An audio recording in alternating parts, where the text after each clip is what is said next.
ভোলা two চরবেশন মহাসড়কে ভয়াবহ এক দুর্ঘটনা হয়েছে। ভোলা টু চরবেশন মহাসড়কে মানিকার পরে ইদারার মোড় ভয়াবহ এক দুর্ঘটনা হয়েছে।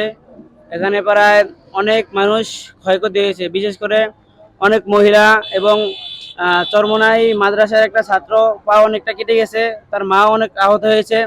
এখানে প্রায় 15 থেকে 20 জনের মতো অনেক লোক আহত হয়েছে। তাদেরকে আমরা যথাসম্ভব আমরা এখানে স্থানীয় মানুষ উপকার করেছি। এই দিক থেকে আইছে আয়া বাম পাশে আপনার একটা গাড়ি, ওই যে অটোটারে ওভারটেক করতে যায়, এটা দোনোটা মানে ঘুষ খায় নাই, দুইটা দুই দিকে কাট দিছে।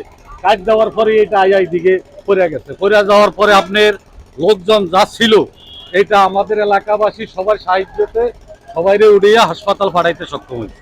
যাত্রীবাহী দুইটা বাস দুই দিক থেকে যাওয়ার সময় একটা অটো রিক্সাকে রক্ষা করতে গিয়ে দুইটা বাস দুই দিকে পড়ে যায়।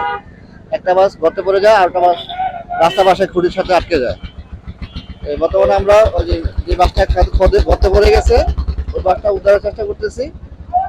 আর আমি যেটুকু শুনেছি 15 থেকে 20 জন লোক আহত হয়েছে। এখন পর্যন্ত কোনো নিহত সংবাদ আমি এখন অদ্যাবধি পাইনি।